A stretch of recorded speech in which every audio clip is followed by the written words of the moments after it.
On July 18th, in northern Iraq, a U.S. soldier named Sergeant Michael Swinton died at Erbil airbase. He wasn't killed by a missile strike, he was killed trying to safely destroy the leftover pieces of a drone that had already been shot down.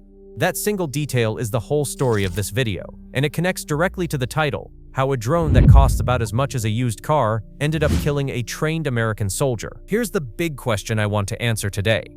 If the US military can shoot a drone out of the sky, why is the wreckage still dangerous enough to kill someone? That question is going to walk us through drone technology, ordnance disposal, and why cheap weapons are quietly changing the way modern militaries fight. Let me set the scene first. This happened during the 2026 Iran war, which started on February 28th when the US and Israel launched a massive combined strike inside Iran, an operation the Pentagon called Epic Fury. As you guys might know, Iran's supreme leader was killed in the opening hours, and Iran responded almost immediately with missile and drone attacks across the region, hitting US bases, Gulf allies, and shipping lanes. By the time Swinton died in July, the war had already dragged on for months, and the confirmed US military death toll had climbed to 17, with hundreds more wounded. Let me know in the comments if you were tracking this conflict as closely as I was. So what actually happened at Erbil? According to US Central Command, a downed Iranian one-way attack drone was sitting on the ground with unexploded ordnance still inside it. The military calls this kind of drone a one-way attack drone because it's not meant to come back. It flies to a target and it explodes. When air defenses shoot one down before it detonates, the warhead inside doesn't always go off. It just falls to the ground, intact, and still armed. That's called unexploded ordnance, or UXO for short. Here's where I want to slow down, because this is the part most people get wrong. Disposing of UXO isn't like defusing a bomb in a movie. Explosive ordnance disposal teams, the EOD guys, usually handle it through something called a controlled detonation. That means instead of trying to disarm the warhead by hand, which is far riskier, they place a secondary charge next to it and blow it up on purpose in a location and manner they control. CENTCOM confirmed that's exactly what was happening at Erbil, a controlled detonation of the drone's leftover explosives. A second soldier was standing nearby and suffered a minor injury in the blast. Something went wrong during that process, and Sergeant Swinton did not survive it. Now let's talk about the drone itself, because understanding the machine is the key to understanding why this kept happening. The weapon involved was described as an Iranian one-way attack drone, almost certainly a Shahed 136 or one of its variants. Picture a small triangular aircraft, about 11 feet long, with a wingspan of roughly 8 feet. It doesn't have a jet engine, it has a small piston engine, similar in size to something you'd find in a dirt bike, driving a propeller at the back. That engine gives it a top speed of only around 115 miles per hour, which sounds slow, and it is. But slow isn't the problem. Cheap and plentiful is the problem. Here's the number that makes this whole story matter. A Shahed 136 style drone costs Iran somewhere around $20,000 to build. Compare that to the missile the US Navy or Army might use to shoot it down, which can run anywhere from $400,000 to over $1 million per shot. Iran doesn't need this drone to be fast, or stealthy, or precise. It just needs to be cheap enough to launch in huge numbers, so that even if most get shot down, a few get through, and the ones that do get shot down still leave a live warhead sitting somewhere on the ground. This drone carries a warhead in its nose, packed with somewhere between 30 and 90 pounds of explosives, depending on the variant. That's the amount of leftover danger every single intercepted drone leaves behind. This is the bridge I want you to hold on to. The drone doesn't have to hit its target to cause an American death. It just has to be shot down near American troops, because someone still has to clean it up. Erbil Air Base in northern Iraq has been a forward operating hub for US forces monitoring the region, and it's exactly the kind of base that sits inside range of Iranian drone and missile launches from western Iran.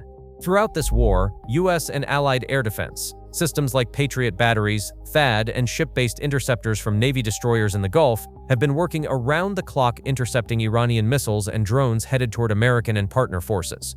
Every single interception is a success in the moment, but as we just learned, success doesn't mean the danger disappears. It means the danger moves from the sky to the ground, and it becomes the job of an EOD technician instead of an air defense radar operator. I want to be clear here, because this channel is about naval and military analysis, not politics. I'm not here to debate the decision to go to war. I'm here to break down the machines, the tactics, and the risks that real sailors, soldiers, and airmen are dealing with on the ground every single day.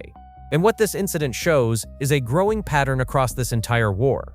Cheap drones are killing or injuring Americans not just through direct hits, but through the secondary risk of disposal.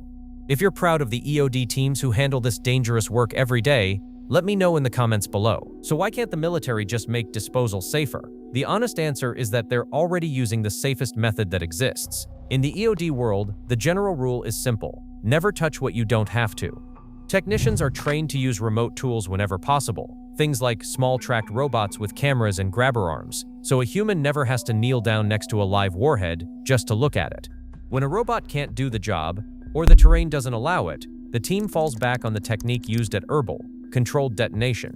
That means placing a secondary explosive charge, usually a block of C4, directly against the unexploded ordnance, then retreating to a safe distance and setting it off remotely with detonating cord or a wireless trigger.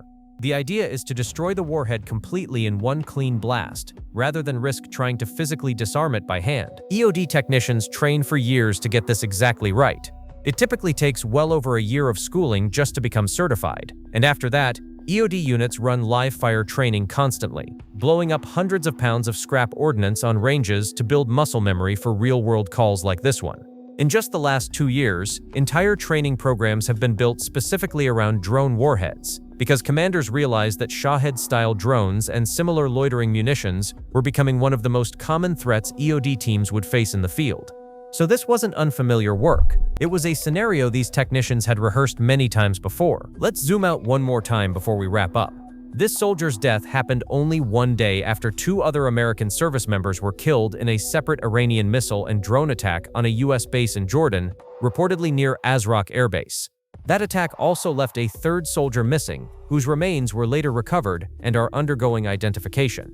Taken together, these back-to-back incidents pushed the confirmed American death toll in this war to 17, a number that has kept climbing since the war began in late February. Every one of those losses connects back to the same basic truth about this conflict. Iran doesn't need advanced weapons to inflict real damage. It needs volume, persistence, and just enough bad luck on the other side. That's really the core lesson of this entire story. A $20,000 drone, built with a hobbyist-grade engine and a commercial GPS chip, was never going to outfight a US Navy destroyer or an Army air defense battery in a straight fight. It didn't need to. It just needed to get shot down in the wrong place, at the wrong moment, near soldiers doing one of the most dangerous jobs in the military.